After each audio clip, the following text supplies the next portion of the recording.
Selamat datang di Beetle Channel, semoga kita bahagia. Jangan lupa subscribe, like, komen, dan share agar channel ini semakin berkembang. Terima kasih. Novel jenius luar biasa. Bab 401. Baterai kecil, bisnis besar. Feng Yu ingin bekerja sama dengan pabrik motor untuk mengembangkan baterai bukan karena baterai akan memiliki banyak keuntungan di masa depan. Itu juga karena raksasa China di industri baterai akan dikuasai oleh MNC asing, karena serangkaian pengambilalihan dan investasi di masa depan. Sekarang, raksasa baterai China masa depan, Nanfu Aka. Baterai Excel masih dimulai. Mereka baru saja berhasil mengembangkan baterai NIM, dan perusahaan ini telah mencapai standar kelas dunia. Mungkin Nanfu berpikir bahwa mereka tidak memiliki pesaing lain di China, tetapi teknologi ini juga berhasil dikembangkan oleh pabrik motor. Feng Yu telah mendapatkan beberapa informasi tentang teknologi ini dan telah meminta pabrik motor untuk menelitinya. Bahkan pabrik motor pun tidak mengetahui bahwa teknologi ini merupakan yang tercanggih di China. Pabrik motor mengira mereka hanya salah satu yang terbaik di China. Mereka tidak bisa melihat potensi dalam teknologi ini. Hanya baterai yang digunakan pada remote control dan lampu sentuh yang merupakan pasar besar di masa depan. Peralatan rumah tangga sekarang mulai menggunakan remote control. Ada juga beberapa mainan di pasar yang membutuhkan baterai. Selain itu, lampu sentuh dan jam dinding, yang merupakan kebutuhan di setiap rumah, menggunakan baterai. Feng Yu ingat dengan jelas bahwa dalam 2 tahun lagi, mobil mainan bertenaga baterai akan laris manis.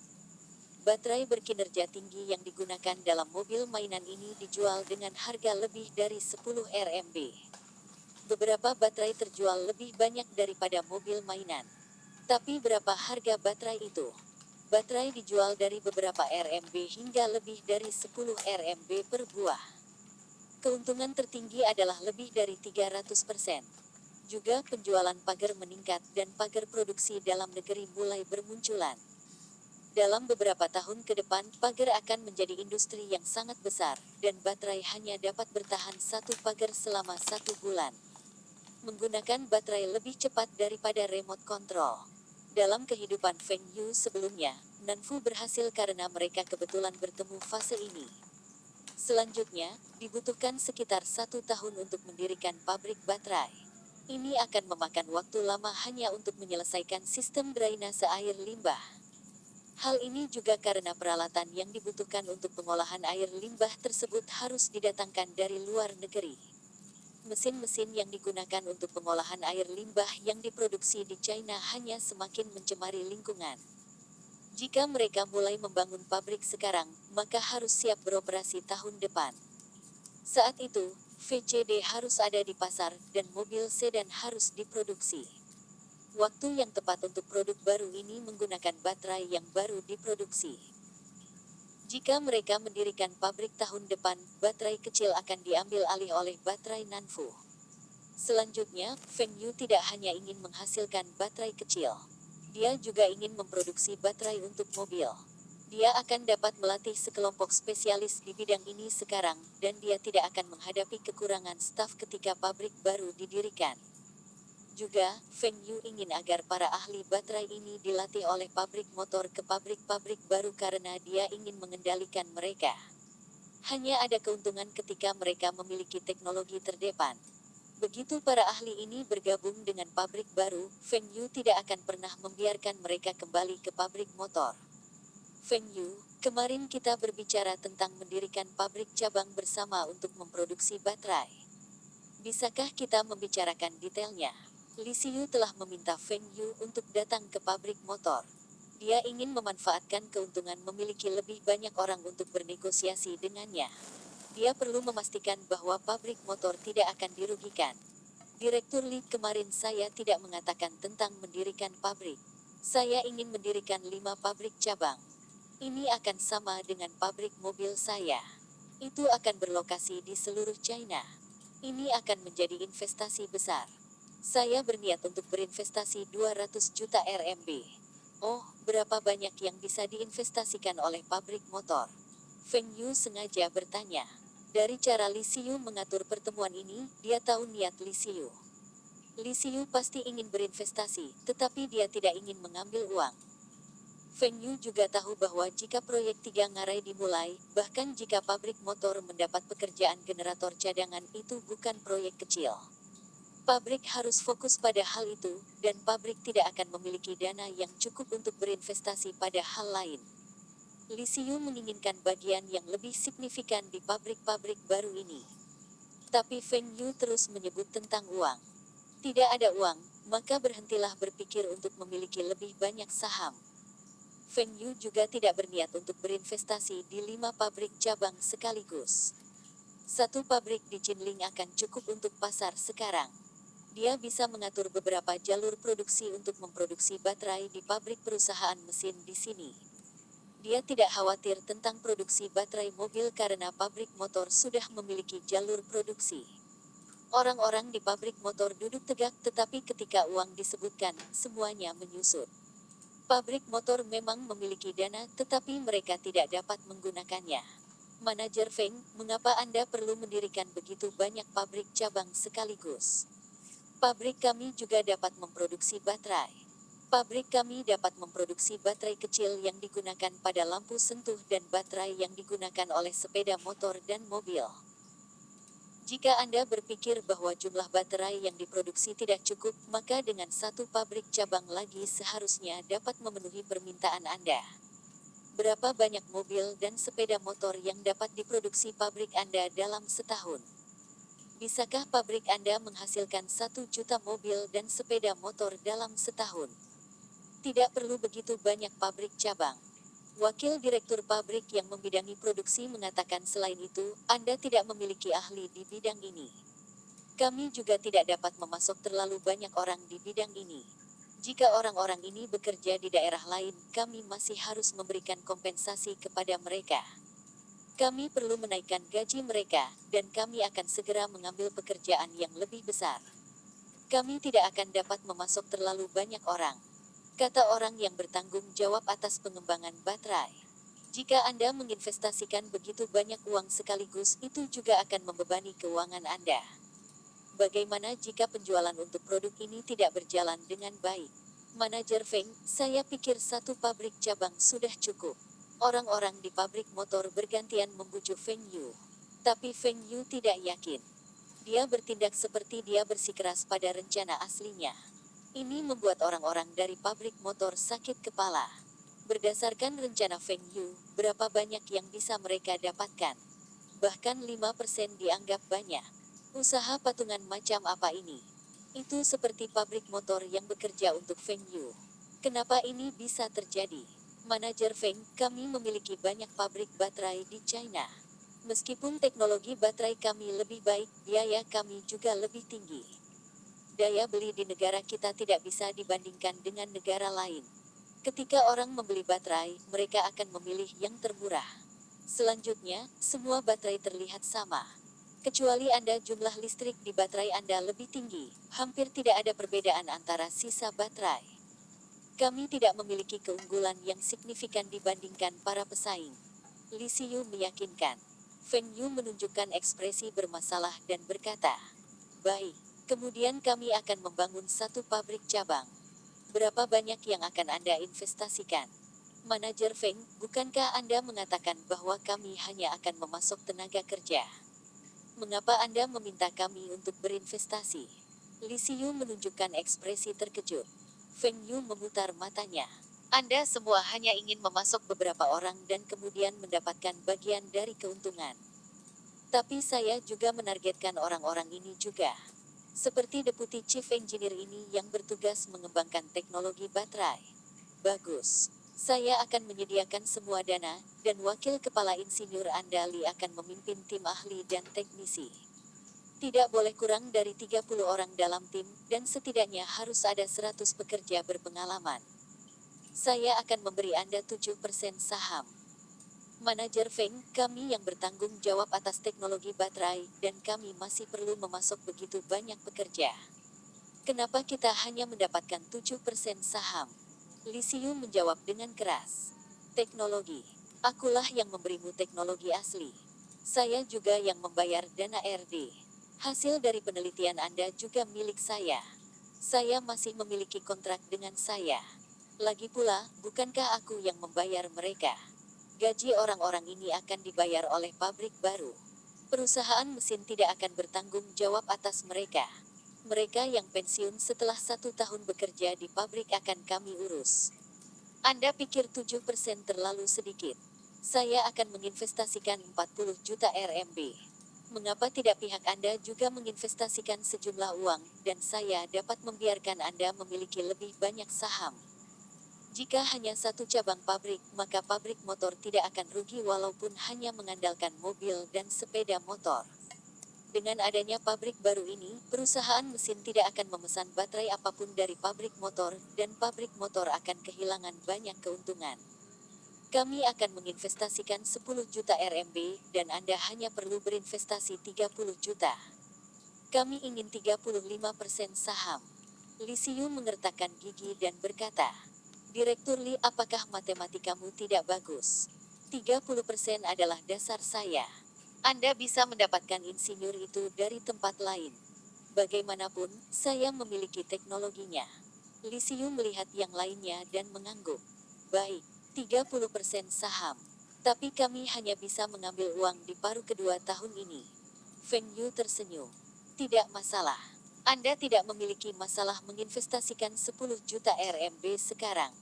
Tapi apakah Anda masih bisa meningkatkan investasi Anda jika saya terus berinvestasi tahun depan? Bab 402. Membeli komputer. Setelah menyelesaikan rincian perjanjian, Feng Yu memanggil Fu Guangzheng untuk memintanya mencari lokasi di dekat pabrik cabang Jinling untuk membangun pabrik baterai. Seperti biasa, Fu Guangzheng menginvestasikan sejumlah uang untuk 10% saham di pabrik baterai. Dia juga mengatur staf manajemen, dan Tai Hua Trading akan mempekerjakan staf untuk Departemen Keuangan. Feng Yu menelepon Kirilenko dan memesan beberapa jalur produksi baterai. Dia tidak peduli apakah lini produksi itu bekas atau baru, asalkan lebih murah daripada yang dari Eropa dan AS. China masih belum memiliki jalur produksi yang maju seperti itu. Secara keseluruhan, tingkat industri China masih di bawah rata-rata dibandingkan dengan negara-negara lain di dunia. Saat itu hampir akhir Februari, dan Feng Yu kembali ke Beijing. Lina dan yang lainnya akan kembali ke Beijing beberapa hari kemudian. Feng Yu pergi ke Zhongguancun untuk membeli komputer. Meski saat ini masih belum ada sistem operasi yang bagus, VCD akan segera diluncurkan. Target Feng Yu adalah menggunakan CD-ROM untuk menggantikan floppy disk. Dia perlu melihat komputer saat ini sudah mencapai standar apa dan apakah bisa menggunakan CD-ROM. Di sebuah toko kecil, Feng Yu melihat beberapa monitor CRT dan beberapa bagian komputer dipajang. Seorang pria yang tampak kotor melihat Feng Yu dan dengan hangat menyapanya. Saudaraku, apa yang kamu cari? Kami memiliki 486 komputer paling canggih dengan penyimpanan internal 8M, driver floppy disk 3,5 inci, kartu video paling canggih, hard disk 420M, monitor CRT 14 inci, sistem DOS. Anda tidak akan menyesal membelinya. Apa? Feng Yu terkejut. Untungnya, dia ada di sini untuk melihat-lihat dulu. Jika dia tidak ada di sini, dia masih tidak tahu seberapa mundur komputer di era ini. Ini dianggap paling canggih. CPU, penyimpanan internal, Dell. Bahkan tidak dapat dibandingkan dengan ponsel di tahun-tahun mendatang. Ruang hard disk 420M. Bisakah itu bahkan menyimpan film HD? Pemilik toko telah merekomendasikan komputer ini dengan bangga. Apakah spesifikasi ini benar-benar yang terbaik? Bos, apakah kamu punya sesuatu yang lebih baik? Ini adalah detik terbaik yang tersedia.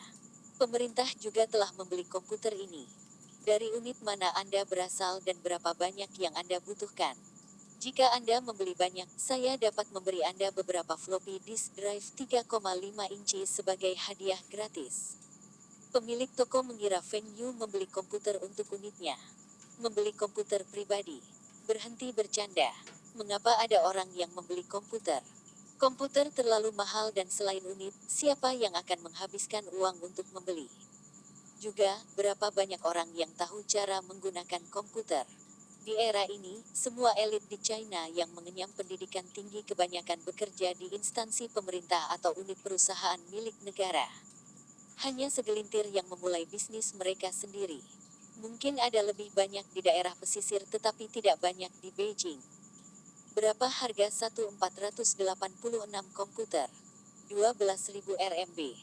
Gaji tahunan rata-rata saat ini bahkan tidak 1.600 RMB. Siapa yang akan membeli barang mahal seperti itu untuk penggunaan pribadi? Itu harus dibeli untuk unit. Kalaupun membeli satuan, berbeda dengan tahun-tahun mendatang, di mana pemilik toko akan menanyakan berapa puluhan atau ratusan komputer. Jika satu unit mampu membeli 2 atau lebih komputer, itu akan dianggap sebagai unit besar. Banyak unit bahkan tidak memiliki satu komputer. Unit-unit di era ini hanya dilengkapi dengan saluran telepon, faks, mesin fotokopi, dan mesin tik. Bahkan pemindai pun jarang. Di era ini, komputer masih merupakan komputer monoblok prarakitan. Tidak ada yang namanya komputer rakitan sendiri. CPU masih ditempatkan secara horizontal di bawah monitor. Saudara laki-laki, apakah Anda membeli? Dari unit mana Anda berasal dan berapa banyak yang Anda butuhkan? Ayo, bicaralah. Pemilik toko semakin cemas. Tidak banyak toko yang menjual komputer, dan pemilik toko harus menghargai setiap pelanggan. Uang yang diperolehnya dari menjual satu komputer akan lebih banyak daripada bekerja selama 1 tahun. Rentetan pertanyaan dari pemilik toko membangunkan Feng Yu dari lamunannya. Merek apa yang kamu punya? Kami memiliki IBM, Dell, Lenovo. Tunggu, Anda punya komputer Lenovo? Feng Yu mendengar Lenovo dan segera menyela pemilik toko. Feng Yu ingat bahwa Lenovo didirikan pada 1980-an dan dimulai dari pembuatan kartu berbahasa Mandarin. Saat itu pada 1990-an ketika mereka berkelana ke industri komputer pribadi. Dia tidak tahu bahwa Lenovo memiliki komputer sendiri sekarang. Feng Yu menggosok dagunya. Dia berpikir jika dia bisa merekrut Liu Chuanzi dan yang lainnya dari Lenovo. Lenovo belum mengalami restrukturisasi dan masih merupakan anak perusahaan dari fasilitas penelitian. Liu Chuanzi dan yang lainnya masih harus mendapatkan gaji. Mereka harus memiliki pemikiran lain ketika perusahaan menghasilkan begitu banyak uang, dan mereka tidak memiliki bagian. Tetapi jika Feng Yu ingin memburu mereka, dia harus mendirikan fasilitas penelitian untuk mereka. Ini akan menjadi investasi yang cukup besar. Kakak, apakah Anda ingin membeli komputer Lenovo? Pemilik toko menunjuk ke komputer dan bertanya, berapa harga komputer ini?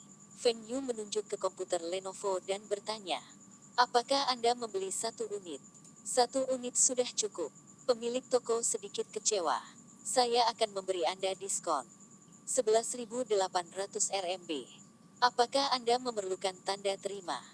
Feng Yu tersenyum dan berkata, 10.000 RMB. Pemilik toko melompat. 10.000 RMB. Mustahil. Ini model terbaru. Anda dapat bertanya-tanya di Zhongguancun. Tidak ada toko yang menjual semurah ini. Yang terendah yang bisa saya tuju adalah 11.500 RMB. Feng Yu, 10.000 RMB. Apakah Anda pembeli yang serius? Ini adalah komputer dan bukan konsol game. Ini bukan cara tawar-menawar. Saya sudah menawari Anda diskon, dan Anda tidak boleh memaksakan harganya. Saya hanya punya 10.000 RMB, dan saya tidak membeli unit apapun. Saya membeli atas nama bos saya. Bagaimana dengan 11.000 RMB? Saya dapat menulis tanda terima 12.000 RMB kepada Anda. Anda dapat mengembalikan kwitansi dan mengklaim dari bos Anda. Pemilik toko mendekat dan berkata dengan lembut. Dia tidak percaya bahwa Feng Yu hanya memiliki 10.000 bersamanya. Dia berpikir bahwa Feng Yu mengatakan ini untuk tawar-menawar dengannya. Feng Yu menatap pemilik toko tanpa berkata-kata. Saat ini toko bisa menulis tanda terima dengan cara ini. Sangat disayangkan bahwa dia membeli komputer untuk dirinya sendiri. Tidak peduli berapa jumlah yang tertulis di kwitansi, dia tetap harus membayar. 10.000 RMB. Tidak 1 sen pun lebih. Jika Anda tidak menjual, saya akan pergi ke toko lain. Anda telah mengatakan bahwa Anda bukan satu-satunya yang menjual komputer ini di Zhongguancun. Jika Anda tidak ingin menjual, toko lain akan bersedia. Kakak, jangan pergi. Mari kita bahas. Bagaimana dengan 10.800 RMB? Ini adalah angka keberuntungan. Pemilik toko menarik Feng Yu kembali. Feng Yu menatap pemilik toko tanpa ekspresi. 10,000 RMB. Pemilik toko menjadi gila. Ini adalah tipe pelanggan yang dia takuti. Hanya bersikeras pada harga tertentu dan menolak untuk menawar. Mungkinkah anak ini tahu berapa harga biayanya? Komputer produksi dalam negeri jauh lebih murah daripada komputer impor. Jika dia menjual unit ini seharga 10.000 RMB, dia masih akan mendapat untung beberapa ratus RMB. Tapi tokonya jarang memiliki pelanggan. Terkadang, dia mungkin bisa menjual satu atau dua komputer dalam sebulan. Sewanya tinggi dan telah banyak berinvestasi di komputer ini. Dia bahkan telah menjual rumahnya untuk mendirikan toko ini. Feng Yu jelas bahwa komputer impor akan menelan biaya sekitar 12.000 RMB, tetapi komputer lokal seharusnya jauh lebih murah. Tidak perlu membayar begitu banyak pajak. Lenovo hanya membeli beberapa bagian dan merakitnya bersama-sama, menjadikannya produk sendiri. Selain casing luar dan kartu berbahasa Mandarin di dalamnya, sisanya tidak diproduksi oleh mereka. Itulah alasan mengapa Feng Yu berpikir bahwa 10.000 RMB adalah harga yang wajar. Pemilik toko masih bisa mendapat untung. Baik. Aku takut padamu. 10.000 RMB dan tanda terimanya juga akan menjadi 10.000 RMB. Oke, tulis tanda terimanya. Catatan penerjemah. Zhongguancun adalah pusat teknologi di distrik Haidian, Beijing, China. Ini sangat terkenal di China, dan sering disebut sebagai lembah silikon China. Ada 5 pasar IT dan elektronik yang menonjol. Mereka adalah bazar teknologi, yang terkenal dengan toko, di mana harga ditawar dengan mudah tetapi dengan enggan. Toko Zhongguancun terutama berurusan dengan perangkat keras peripheral, dan perangkat lunak yang kompatibel dengan PC. Bab 403. Komputer tidak berguna. Feng Yu membeli komputer, dan pada saat yang sama, dia mendapatkan nomor kontak Lenovo yang tertera pada kemasannya. Feng Yu pergi ke kantor pos di lingkungannya, dan setelah memberikan paket merah, 2 teknisi mengikutinya pulang untuk memasang saluran internet. Di era ini, tidak ada kabel broadband atau serat optik. Dia hanya memasang modem dengan saluran telepon. Meskipun internet masih dalam tahap awal, dia bisa mengirim email. Di masa depan, Feng Yu dapat mengelola perusahaannya dari lokasi terpencil. Ini akan lebih nyaman daripada pergi ke toko untuk mengirim dan menerima faks. Komputer mulai berjalan, memutar nomor dan Feng Yu mengerutkan kening. Suara dari komputer memekakkan telinga. Dia tidak pernah menggunakan komputer di kehidupan sebelumnya. Ketika dia menggunakan komputer itu sudah 586 dan dilengkapi dengan sistem operasi Win. Dia tidak yakin apakah komputer di era ini yang berisik atau karena komputer Lenovo tidak memiliki teknologinya. Setelah sekitar 1 menit internet terhubung, Feng Yu menggelengkan kepalanya. Kecepatannya terlalu lambat. Feng Yu membuka browser web dan memasukkan alamat internet yang diberikan kepadanya oleh pemilik toko. Tidak banyak domain saat ini. Pemilik toko memberitahu Feng Yu bahwa ada lebih dari 1 juta komputer di seluruh dunia dan angka ini akan terus meningkat. Ini akan meningkat 200.000 hingga 3 juta komputer setiap tahun.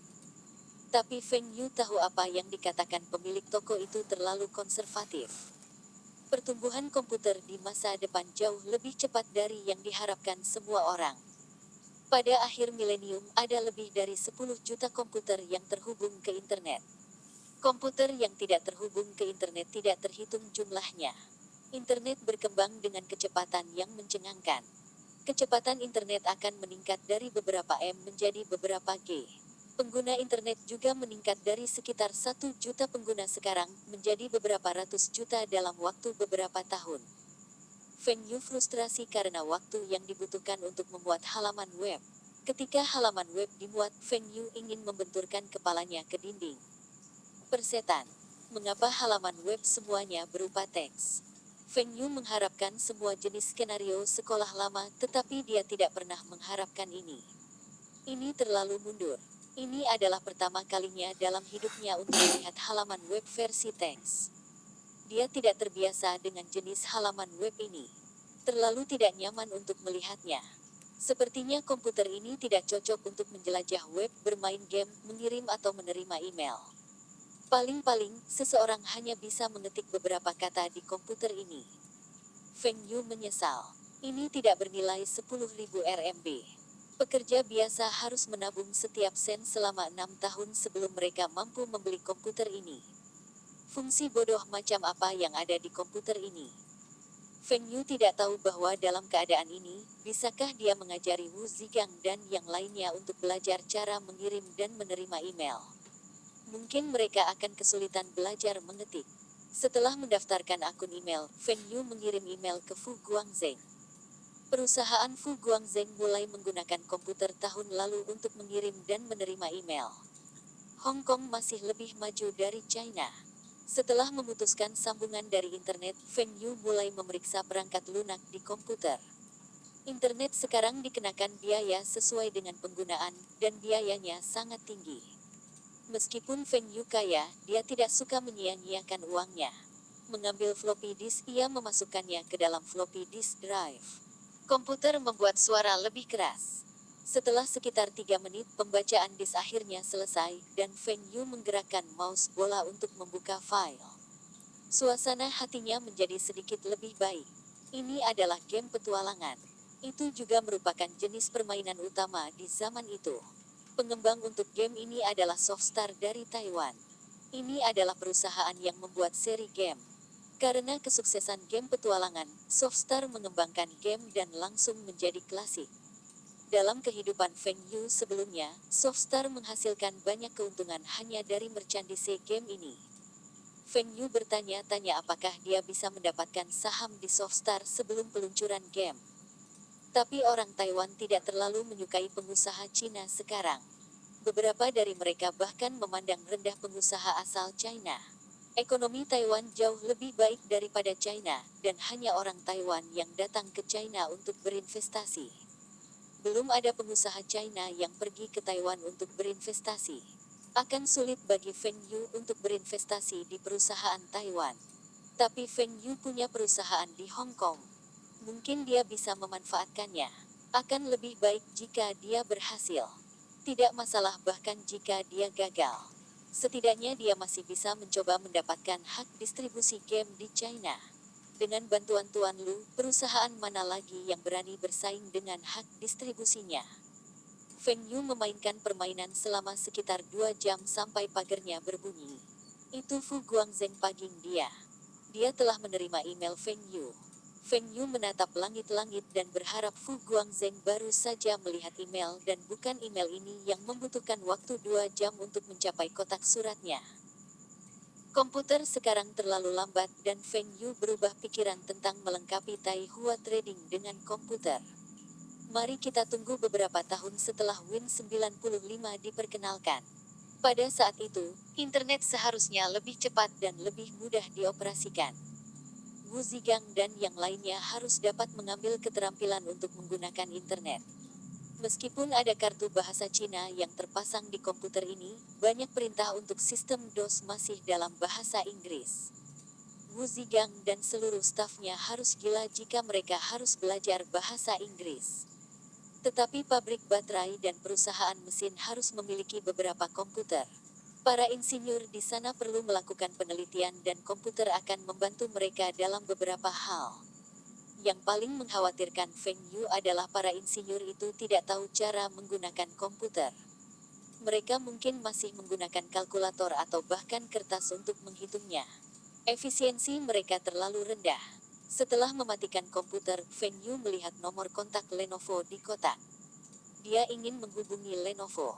Perusahaan Lenovo saat ini terbelah menjadi 2. Salah satunya adalah Lenovo Hong Kong, dan yang lainnya adalah Lenovo Beijing. Tentu saja, orang yang bertanggung jawab adalah Liu Chuanzi dan anak buahnya. Tak perlu dikatakan orang-orang yang menjadi besar di era ini tidak sederhana. terutama yang bergerak di bidang teknologi, semuanya memiliki backing yang kuat. Di era ini, mereka yang tidak memiliki dukungan kuat tidak dapat memasuki sektor teknologi. Bahkan jika mereka bisa masuk, mereka hanya bisa menjadi peneliti atau insinyur. Mereka tidak akan pernah bisa menjadi pemimpin. Ayah Liu Chuanzi adalah seorang insinyur terkenal di Cina dan merupakan salah satu pelopor dalam mendirikan hukum paten di Cina. Saat itu, ayah Liu Chuanzi diserang oleh banyak orang karena memiliki konsep paten. Orang-orang merasa bahwa ini adalah pemikiran yang terbelakang. Seseorang harus menyumbangkan hasil penelitiannya kepada bangsa tanpa imbalan apapun. Negara akan memberi Anda pengakuan. Manfaat. Manfaat apa yang Anda bicarakan? Apakah Anda seorang kapitalis? Kita harus berbicara tentang berkontribusi pada bangsa. Karena lebih banyak penemuan dicuri oleh orang asing dan dipatenkan oleh mereka, Cina menderita kerugian besar. Suara-suara ini menghilang, dan China mulai menekankan paten. Ayah Liu Chuanzi ditugaskan oleh pemerintah untuk mendaftarkan sebuah perusahaan di Hong Kong. Perusahaannya akan mendaftarkan paten internasional atas nama Cina. Dia juga seorang pemimpin di kantor paten China dan juga ketua Asosiasi Perlindungan Paten China. Tidak mudah menjadi ketua asosiasi tingkat nasional. Inilah alasan mengapa Liu Chuanzi bisa menjadi general manager Lenovo. Itu juga karena ayahnya, Liu Chuanzi, begitu akrab dengan perkembangan teknologi global. Feng Yu hanya berharap bahwa nilai-nilai Liu Chuanzi bukan tentang berkontribusi pada bangsa. Bab 404. Bagaimana saya bisa melupakan burung Ningbo? Halo, ini Lenovo Beijing. Apa yang bisa saya bantu? Wow, kenapa suara operator telepon ini terdengar begitu merdu? Harus menyewa beberapa operator telepon dengan suara merdu untuk Taihua Trading dan perusahaan mesin. Suara ini cukup untuk menarik orang untuk bekerja dengan mereka. Hai, saya ingin berbicara dengan Tuan Liu Chuanzi. Liu Chuanzi sekarang adalah CEO Beijing Lenovo dan juga ketua Lenovo Hong Kong. Bolehkah saya tahu dengan siapa saya berbicara, dan apa tujuan Anda mencari Tuan Liu? Saya ingin berbicara dengannya tentang kolaborasi. Saya tidak bisa memberitahu Anda detailnya. Hubungkan saja saya dengan Tuan Liu. Feng Yu tidak tertarik mengobrol dengan operator ini meskipun dia terdengar cantik. Oke, tolong pegang garisnya. 1 menit kemudian, masih operator yang berbicara. Maaf Pak, Liu sekarang berada di Hong Kong dan tidak dapat dihubungi. Apakah Anda ingin meninggalkan detail kontak Anda, dan saya akan memberitahu Liu ketika dia kembali? Feng Yu kecewa. Liu Chuanzi adalah bos besar, dan dia tidak memiliki ponsel. Feng Yu hanya bisa meninggalkan nomor pagernya pada operator. Feng Yu belum membeli ponsel.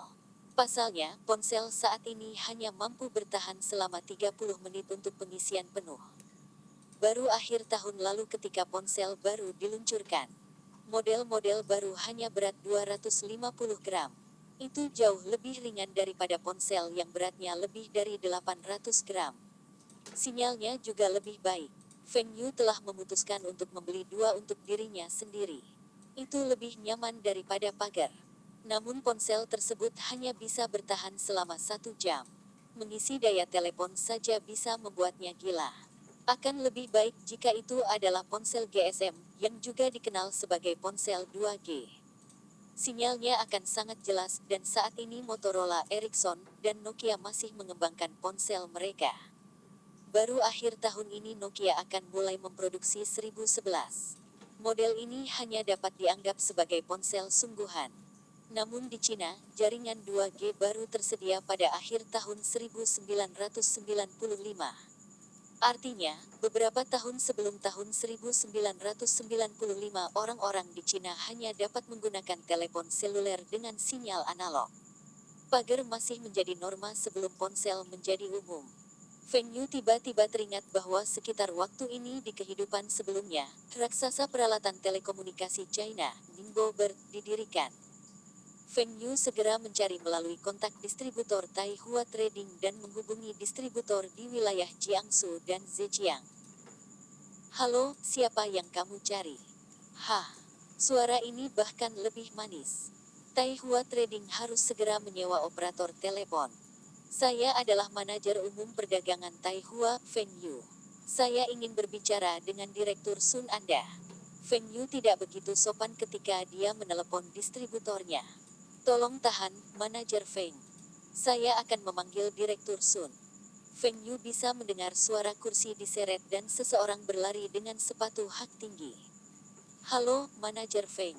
Saya Xiao Sun. Seseorang berbicara melalui telepon. Xiao Sun ini sudah berusia lebih dari 30 tahun. Tapi di depan Feng Yu, dia menyebut dirinya Xiao Sun. Dia tidak senang ketika Feng Yu memanggilnya Old Sun. Direktur Sun, saya perlu merepotkan Anda dengan beberapa hal. Masalah manajer Feng adalah urusanku. Tidak ada masalah sama sekali. Saya berjanji kepada Anda bahwa saya akan melakukan yang terbaik. Semua distributor yang telah bekerja dengan Taihua Trading menghasilkan banyak uang. Mereka tahu bahwa jika bukan karena Taihua Trading, mereka tidak akan begitu kaya. Hanya sepeda motor Songjiang saja yang telah membantu mereka menghasilkan banyak keuntungan. Kelompok distributor ini merupakan perusahaan papan atas di wilayahnya masing-masing. Ini semua kredit Taihua Trading. Sekarang Feng Yu meminta bantuannya, dan ini adalah kesempatan untuk membangun hubungan yang lebih baik dengan Feng Yu. Di masa depan, jika ada peluang bagus, Feng Yu tidak akan melupakannya. Direktur Sun, apakah Anda mengenal distrik Fenghua Ningbo? Tentu saja. Ini adalah kampung halaman saya. Orang tua saya masih tinggal di sana. Feng Yu sangat gembira. Kalau begitu, dapatkah Anda menyusahkan Anda untuk membantu saya bertanya-tanya apakah ada perusahaan bernama Ningbo Ber? Ini adalah perusahaan yang meneliti produk elektronik. Saya tertarik dengan perusahaan ini. Yakinlah manajer Feng. Serahkan ini padaku. Saya akan menelepon Anda kembali nanti di malam hari. Bagaimana kalau jam 8 malam? Oke. Terima kasih, Direktur Sun. Dalam kehidupan Feng Yu sebelumnya, Ningbo Bird didirikan tahun ini oleh beberapa teknisi dan didanai oleh pemerintah. Para teknisi menggunakan keahliannya untuk mendapatkan 49% saham. Tak perlu dikatakan, pemerintah daerah sangat murah hati. Ini memberi teknisi ini 49% saham kepada teknisi ini tanpa mereka menginvestasikan satupun RMB. Meski para teknisi tersebut tidak terlibat dalam pengelolaan perusahaan, pemerintah juga tidak ikut campur dalam penelitian mereka. Teknisi ini juga luar biasa. Mereka menggunakan dana pemerintah untuk mendirikan fasilitas penelitian kecil dan berhasil mengembangkan pagar mereka sendiri. Sekitar waktu ini tahun depan, Ningbo Bird akan memperkenalkan pagar mereka ke pasar. Saat itu, mereka menyadari bahwa bahkan setelah mereka berhasil membuat suatu produk, mereka tidak punya uang untuk memproduksi dalam skala besar dan tidak punya uang untuk pemasaran. Pemerintah daerah tidak terlalu percaya pada pagar mereka. Kebetulan saat itu China sedang menarik investor asing. Ningbo Bird diinvestasikan oleh orang asing dan menjadi perusahaan patungan. Namun karena perbedaan konsep manajemen, investor asing segera menarik kembali investasinya. Itu karena investor asing ingin pindah kantor ke Guangdong karena kemudahan lalu lintas dan ekspor. Selain itu, ada lebih banyak pekerja di sana, dan perkembangan industri Guangdong lebih cepat. Kebijakan di sana juga lebih baik. Tapi pemerintah Fenghua menolak. Jika pabrik digeser, bagaimana mereka memungut pajak? Apa yang akan terjadi pada pekerja mereka? Tanpa dana investor, pertumbuhan perusahaan terpengaruh. Di tahun-tahun berikutnya, ketika perusahaan masuk ke pengembangan ponsel itu menjadi usaha patungan lagi dengan investor asing. Terlepas dari pagar atau ponsel, Ningbo Bird adalah pemimpin dalam industri telekomunikasi China. Tim peneliti di belakang perusahaan harus dibentuk sekarang. Dengan tim ini, investasi Feng Yu dan pengetahuannya tentang tren masa depan, perusahaan ini harus menjadi pemimpin industri lebih awal. Bahkan mungkin menjelajah ke luar negeri lebih awal. Di masa depan, pemimpin di pasar ponsel mungkin bukan Nokia, Motorola, Samsung atau Apple. Ini akan menjadi merek Win and Rain atau merek Aiwa. Setelah investasi Feng Yu, dia tidak akan membiarkan mereka menggunakan merek Ningbo Bird. Merek Win and Rain atau Aiwa akan lebih cocok. Toh, kedua merek ini sudah terkenal di pasar lokal dan luar negeri. Ini juga akan meningkatkan nilai merek. Tapi Feng Yu tidak yakin apakah semuanya sama dengan sejarah. Apakah ada perubahan? Apakah dia tepat waktu untuk melakukan investasi ini? Atau pemerintah daerah akan mengizinkan dia untuk berinvestasi? Feng Yu tidak keberatan menghabiskan lebih banyak uang untuk mendapatkan hak pengambilan keputusan perusahaan. Mereka dapat memiliki hak pengelolaan. Feng Yu terlalu malas untuk mengelola perusahaan. Namun arah dan keputusan penting perusahaan harus mengikuti keinginannya. Dengan cara ini, Feng Yu dapat menjamin bahwa perusahaan ini akan mengambil alih industri telekomunikasi lokal dan luar negeri. Bab 405. Gurung Ningbo dalam kemiskinan. Pukul 8 malam, Feng Yu sedang menunggu panggilan Direktur Sun di sofanya. Telepon berdering, dan Feng Yu segera mengangkatnya. Halo, apakah ini Direktur Sun? Manajer Feng, ini aku. Saya mendapatkan informasi yang Anda inginkan. Memang ada perusahaan bernama Ningbo Bird di distrik Fenghua. Ini adalah kemitraan antara fasilitas penelitian kecil dan pemerintah daerah. Tetapi modal awal untuk perusahaan hanya 1 juta RMB. Hah, modal awal hanya 100.000 RMB. Sedikit sekali. Ketertarikan Feng Yu pada beberapa teknisi ini meningkat. Sebuah perusahaan dengan modal awal 100.000 RMB akan menjadi pemimpin dalam industri peralatan telekomunikasi China di masa depan. Orang harus mengakui bahwa beberapa orang ini memang mampu. Dengan dana yang sangat sedikit, mereka dapat mengembangkan pagar, dan teknologi mereka adalah yang paling maju di China. Direktur Sun, bisakah saya menyusahkan Anda untuk mengeluarkannya? Saya berpikir untuk membeli perusahaan ini. Bantu saya bertanya apakah mereka tertarik. Jika membeli atas perusahaan tidak memungkinkan, berinvestasi di perusahaan juga baik-baik saja. Direktur Sun terkejut. Apakah manajer Feng bercanda dengannya? Ketika Feng Yu mengatakan kepadanya bahwa dia tertarik dengan perusahaan ini, dia berpikir bahwa ini adalah perusahaan besar. Tetapi setelah diselidiki, itu hanya sebuah perusahaan kecil di kota. Dia berpikir bahwa perusahaan ini kecil, dan Feng Yu tidak akan tertarik. Tapi sekarang dia ingin membeli perusahaan ini. Apa gunanya mengakuisisi perusahaan sekecil itu? Semua distributor telah mendengar tentang Feng Yu yang membeli sebuah perusahaan desain kecil ketika dia memulai Songjiang Motorcycles. Pada saat itu, semua orang berpikir bahwa Feng Yu telah melakukan investasi yang gagal.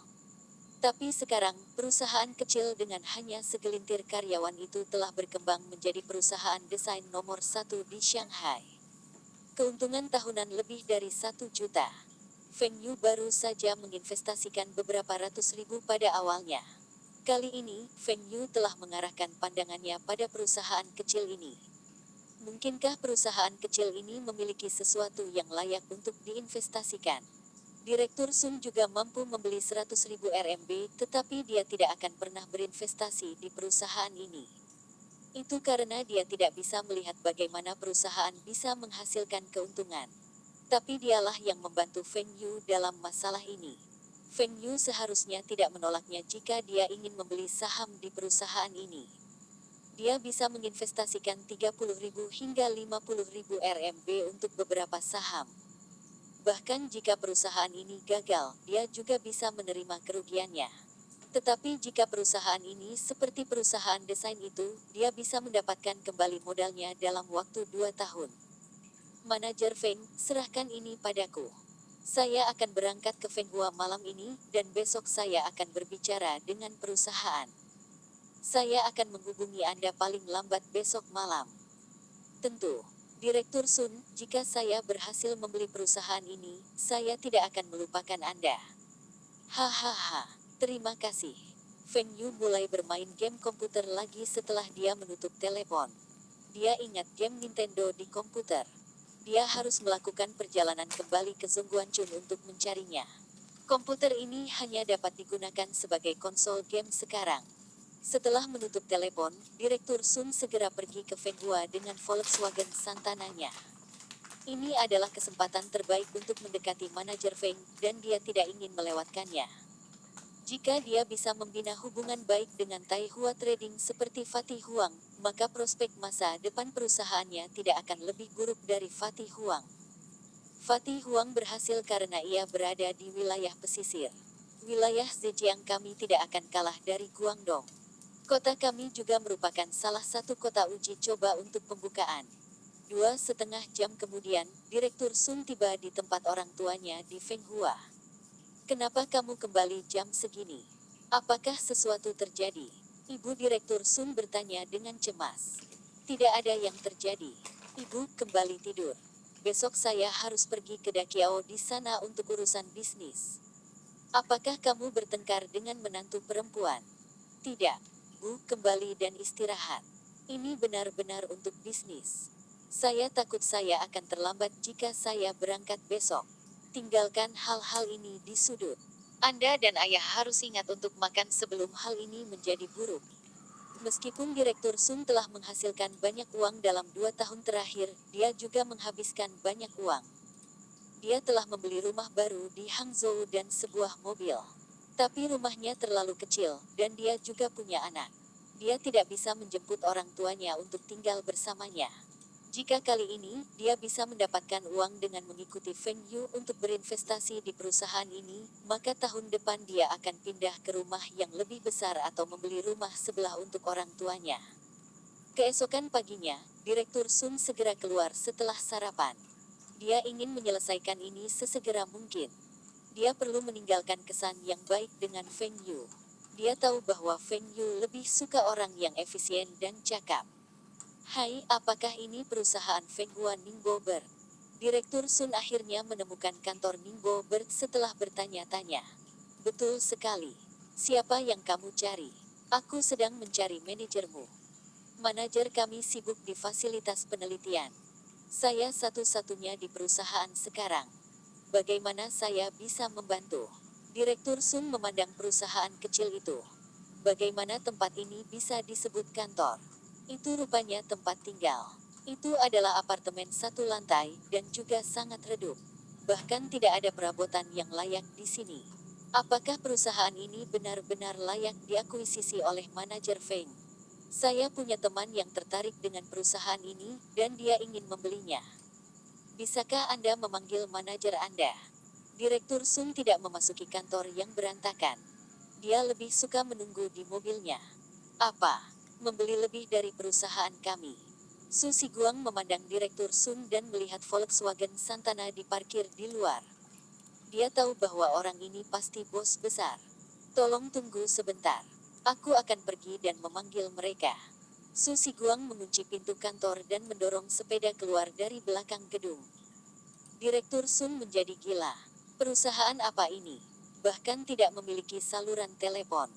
Seseorang masih perlu mengendarai sepeda untuk memanggil orang lain. Berapa lama waktu yang dibutuhkan bagi Anda untuk kembali? Lupakan. Masuk ke dalam mobil. Anda akan memberi saya arahan, dan kami akan mencari manajer Anda bersama. Su Siguang tidak menolak tawaran itu dan naik ke mobil. Dia menatap kendaraan itu dengan iri. Dia ingin menyentuh segala sesuatu di dalam mobil tetapi takut merusaknya. Setelah berkendara selama kurang lebih 20 menit, mereka sampai di suatu tempat dengan papan tanda Pusat Penelitian Burung Ningbo. Direktur Sun senang dia pergi ke tempat ini.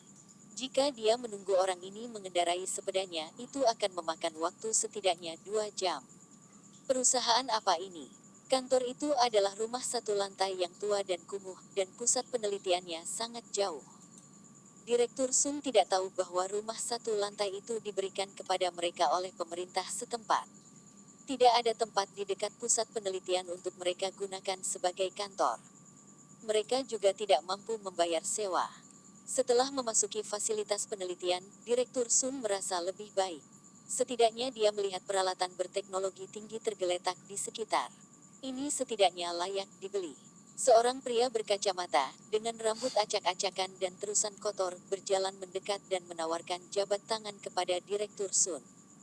Hai, saya manajer Burung Ningbo, Su Lihua. Direktur Sun memandang tangan kotor Su Lihua, tetapi dia masih menjabat tangannya. Ketika dia mulai berbisnis, dia juga tidak lebih baik dari Su Lihua ini. Manajer Su, bagaimana kabarmu? Saya Sun Lichi. Saya adalah pemilik perusahaan perdagangan Li Jie di Hangzhou. Sulihua menatap Sun Lijie dengan tatapan kosong. Perusahaan perdagangan Lijie. Belum pernah mendengar tentang perusahaan ini sebelumnya. Tidak apa-apa jika kamu belum pernah mendengar tentang perusahaanku. Saya adalah distributor tunggal sepeda motor Songjiang di provinsi kami. Saya punya teman yang ingin membeli perusahaan Gurun Ningbo Anda.